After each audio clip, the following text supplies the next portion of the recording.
The next question is regarding city finances.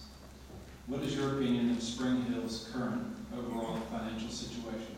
What do you see as our strengths, our current strengths and weaknesses? I think right now we are doing well overall. I think that our strengths is the fact that we have put into place a finance administrator and a budget and finance committee to monitor our budget and to watch our revenues and expenses. And I think that we have a board that is focused on spending conservatively and responsibly. Overall, pretty much across the board, we are under budget in our expenses. And we can run through the numbers if you like, but we are pretty much under budget. And those numbers are coming from the Budget and Finance Committee. However, we do have some expenses that are coming up that is going to make our general fund at the end of the year fall a little bit short of where we anticipated it being in June. It's hard to have a crystal ball to foresee things 12 months in advance. And so what this board is, I think what you'll see, and you've probably read it in the paper already, I think there was an article today, what we will have to do, probably in April, is amend our budget to reflect a slowing building community. Our builders have not been building quite as much as they were in the past, and we have not realized as much revenue as we had projected. And so to account for that slowing economy, we are going to have to amend our budget, which I think is a very responsible thing for this board to do.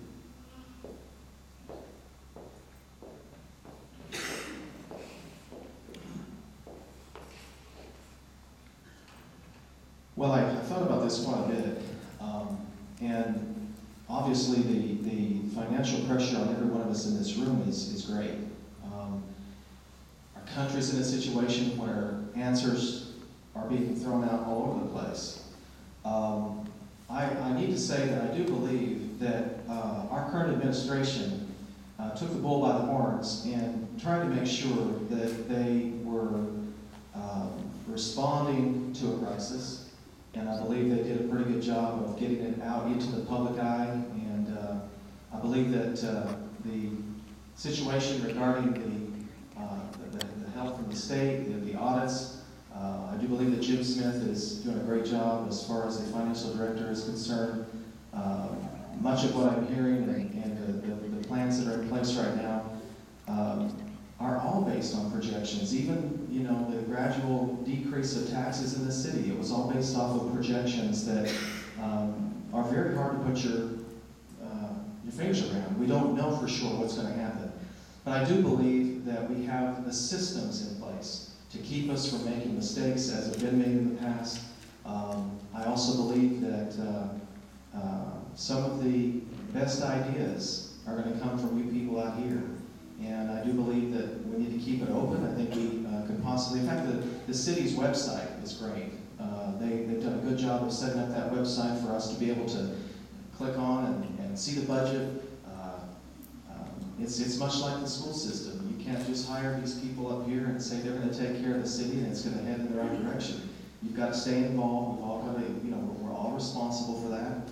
And I do believe that all of us here, the three of us, will be leaning very, very heavily on Jim Smith, the finance director, and then, of course, in making the final decision for the city administrator. And I do believe that's going to be an important aspect to the success of the financial future. Thanks.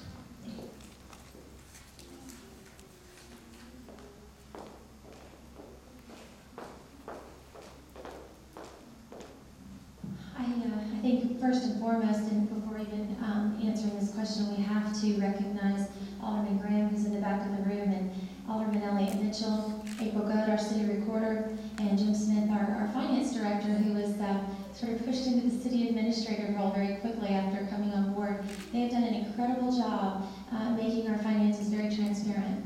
But let's make no mistake about it, our finances are bleak. Our police and fire are underfunded. This is no fault of their own. Not any BOMA member, it's the local economy, it's down. Just like you're having trouble buying certain things, you're curbing your spending. The city's in the same situation.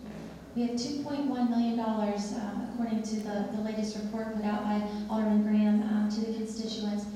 Let's take a look at that $2.1 million. It's not a solid figure. So it's pretty daunting to think that a $21 million budget that we generally operate off of, we have probably less than $1 million at the end of the year in reserves. Reserves. That's what we need to focus on, getting money into our coffers so that we can do the things that we want to do. We need to hear how we're going to do it. I'm not hearing from folks how they want to do it. My big focus, and I think everyone's focus, should be on getting outside of our city boundaries and getting development reoccurring back in this city. With rooftops comes retail. With retail and revenue comes road infrastructure and schools. But businesses will not come here if we don't have a good, solid K-12 system within our city. And they won't come here if we're not planning to build our roads adequately. Make no mistake that when we expand duplex in 31, the state will not be picking up that dime. They may match our funds, but they expect the city to step up and pay for it. Thank you. Rebuttal.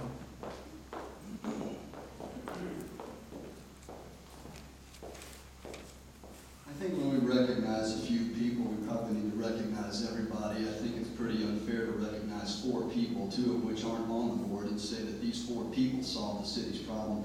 Alderman Hall was originally on the Budget and Finance Committee. I think we need to recognize him. Alderman Duda was the one that discovered the problems and brought them to our attention back in 2007. We should probably recognize him. Alderman Raines, Johnson, and Mayor Leverett are also on the board and part of the board in 2007 that helped solve the city's problems. So I think when we give credit, we should give credit equally across the board.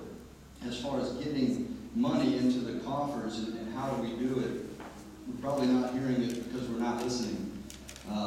We've discussed this all night long. The way to get money into the coffers is to bring jobs into the city. Jobs into the city, they'll live here locally, pay their property taxes. That's money in the coffers. The builders will build houses for those people coming in for the jobs. The impact fees is money in the coffers.